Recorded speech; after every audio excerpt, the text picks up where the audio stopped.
একে আগাছা ভেবেছেন তো মরেছেন। কারণ বিজ্ঞানীরা হন্যে হয়ে খুঁজছে এই পাতা। বিশ্বাস না হলে আজকের কথাগুলো শুনে মিলিয়ে নিন। এই শাককে আপনার অঞ্চলে ঠিক কী নামে ডাকা হয় এটা আজকের ভিডিওতে অবশ্যই কমেন্ট করবেন। আমার অঞ্চলে এই শাককে নুনিয়া শাক বলা হয়।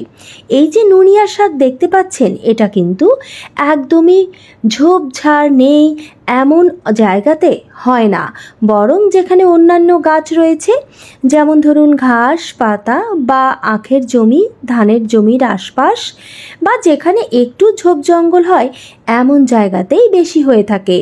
আর ফাল্গুন থেকে জ্যৈষ্ঠ মাস এই শাকের উৎকৃষ্ট সময়। এই নুন শাকের পাতাগুলো দেখতে অনেকটা ব্রাহ্মী শাকের মতো হলেও এটা কিন্তু ব্রাহ্মী শাক নয়। ব্রাহ্মীর ফুলগুলো হয়ে থাকে সাদা আর পাতাগুলো এর থেকে ছোট হয়ে থাকে, তাই অনেকেই এটাকে অন্য কোনো শাক বলে একদমই ভুল করবেন না।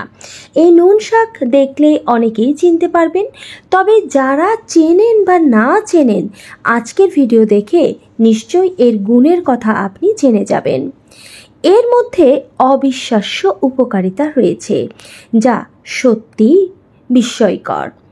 এই শাক দিয়ে আপনি যদি ঔষধ তৈরি করে খেতে পারেন তাহলে আপনার লিভার, কিডনি আর হার্ট থাকবে সম্পূর্ণ নিরাপদ। এই শাক ডায়াবেটিস আর অ্যাজমা রোগীদের পথ্য হিসেবে ব্যবহার করা হয়। এই শাকের মধ্যে এমন কি রয়েছে যা এতটা উপকারী? চলুন আগে কোন কোন রোগ দূর হয় তা জানি। নুন শাকের মধ্যে রয়েছে ক্যালসিয়াম, ম্যাগনেসিয়াম, যা শরীরের হাড়কে মজবুত করে। অনেকে এই শাককে নুনিয়া শাকও বলে থাকে। নুনিয়া বা নুন শাকের মধ্যে প্রচুর পরিমাণে রয়েছে পটাশিয়াম, যা রক্তচাপ নিয়ন্ত্রণে গুরুত্বপূর্ণ ভূমিকা পালন করে থাকে। চোখ উঠলে, চোখে ময়লা জমলে, চোখে খোঁচা খোঁচা কাটা কাটা এমন অনুভূত হলে নুনিয়া শাকের রস দিলে এই সমস্যা দূর হয়। যদি আপনি সরাসরি নুনিয়া শাকের রস চোখে দিতে ভয় পান তাহলে এই শাক ফুটিয়ে সেই পানি ঠান্ডা করে তারপরে সেটা দিয়ে বারবার চোখটা ধুয়ে ফেলুন। দেখবেন আপনার চোখের সমস্যা, চোখের পিচুটি, চোখের মধ্যে অস্বস্তি, পানি পড়া, কাটা কাটা ভাব ভালো হয়ে গেছে। চোখ যদি উঠে যায়, অর্থাৎ চোখ ওঠা রোগ যাদের বলা হয়, সেই চোখ ওঠা রোগেও কিন্তু একইভাবে এটা ফুটিয়ে এর পানিটা ঠান্ডা করে বারবার চোখটা ধুয়ে ফেলুন। নুনিয়া শাকের আর একটা বিস্ময়কর উপকারিতা যেটা অনেক মা বাবাই জানতে চান তাদের শিশুদের ব্যাপারে, সেটা কি বলুন তো? যে বাচ্চার কথা স্পষ্ট নয়, তোতলামি রয়েছে।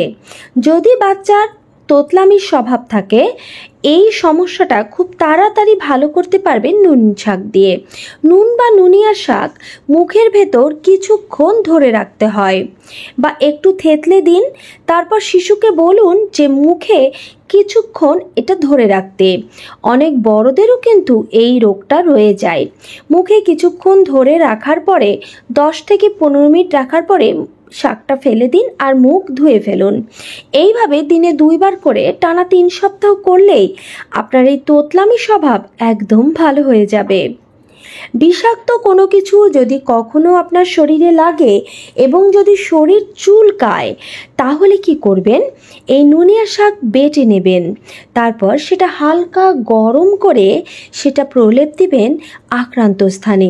দেখবেন চুলকানি, জ্বালা পোড়া বা সেখান থেকে কোনো ইনফেকশন হওয়ার ভয়ও কিন্তু থাকবে না। বাচ্চাদের কাশি হলে, অ্যাজমা হলে কি করা যায়? এই নুনিয়া শাক থেতো করে বা বেটে শুধু এর রসটা নিয়ে নিন। সেই রস হালকা গরম করবেন, তারপর এর সঙ্গে মিশিয়ে দেবেন মধু। সেই মধু মেশানো নুনিয়া শাকের রস দিনে 2 বার খাবারের পরে 5 থেকে 10 ml পর্যন্ত করে খাওয়ালেই দেখবেন যে বাচ্চার কাশি বা বুকের মধ্যে ঘড়ঘড় শব্দ, হালকা শ্বাসকষ্ট ভালো হয়ে গেছে। তবে মধু দিয়ে একদমই গরম করবেন না, গরম করে তারপর মধু মেশাবেন। নুনিয়া শাক যদি কোনো মানুষ হালকা গরম করে সেটা হালকা লবণ দিয়ে অর্থাৎ সৈন্ধব লবণে মিশিয়ে যদি সকালবেলা খালি পেটে খায় তাহলে তাদের আমাশয় ভালো হয়। নুনিয়া শাকের মধ্যে কী এমন রয়েছে নিশ্চয়ই আপনার মনে হচ্ছে যে এটা একটু জেনে নেওয়া দরকার যে এর উপকারিতা ঠিক আসলেই কতখানি। নুনিয়া শাকের মধ্যে কিন্তু ক্যালসিয়াম রয়েছে।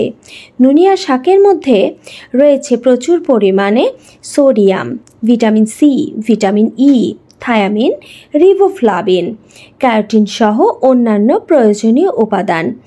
এর পাতা, ডাঁটা, শেকড় সবই ঔষধি গুণসম্পন্ন।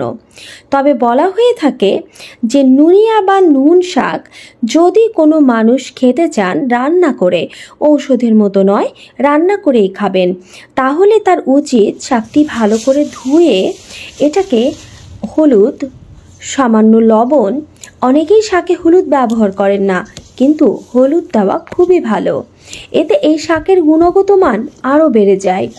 হালকা হলুদ, লবণ এবং আপনি মরিচ বা কোনো স্পাইসিস যুক্ত করতে চাইলে যুক্ত করে সেটা অল্প সময়ের মধ্যে ঢেকে সেদ্ধ করে নেবেন। অত্যন্ত নরম শাক, তাই আপনি সেদ্ধ করলে বেশিক্ষণ ধরে না করাই ভালো। খুব দ্রুত সেদ্ধ করে নিয়ে তারপর হালকা করে এটাকে ঘিয়ে ভেজে নিতে পারেন, তাহলে দেখবেন যে এটা আরও উপকারী হবে।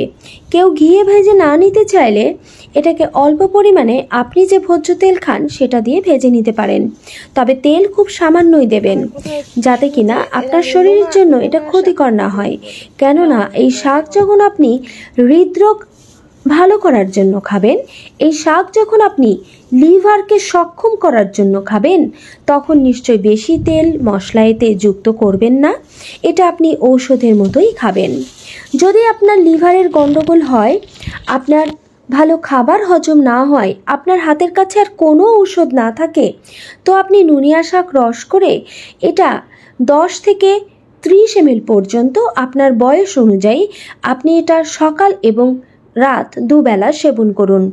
এটা রস করে নিয়ে এর মধ্যে মিশিয়ে দিন 3 থেকে 4টি কালো গোলমরিচের গুঁড়ো, আর তারপর সেবন করুন। দেখুন আপনার হজম ক্ষমতা ফিরে আসবে, আপনার লিভার সচল হবে এবং আপনার শরীরের মধ্যে যে অস্বস্তি ছিল, যে জ্বালা পোড়া ভাব ছিল, পেটের সমস্যা ছিল, তাও একদমই চলে গিয়েছে। প্রায়শই এই শাক খাওয়ার চেষ্টা করবেন যখনই আপনি এটা দেখতে পাবেন। কখনোই এই শাক দেখে একে অবহেলা করে ছেড়ে আসবেন না, তাহলেই কিন্তু ভুল করবেন। এই শাক যদি আপনি খান তাহলে আপনাকে বলবো অবশ্যই ভিডিওতে কমেন্ট করে জানাবেন যে আপনি এটাকে ঔষধের মতো করে খেয়েছেন, নাকি এই শাক আপনি সচরাচর অন্যান্য শাকের সঙ্গে মিশিয়ে রান্না করে খেয়েছেন। কমেন্টে জানান। ধন্যবাদ, ভালো থাকুন।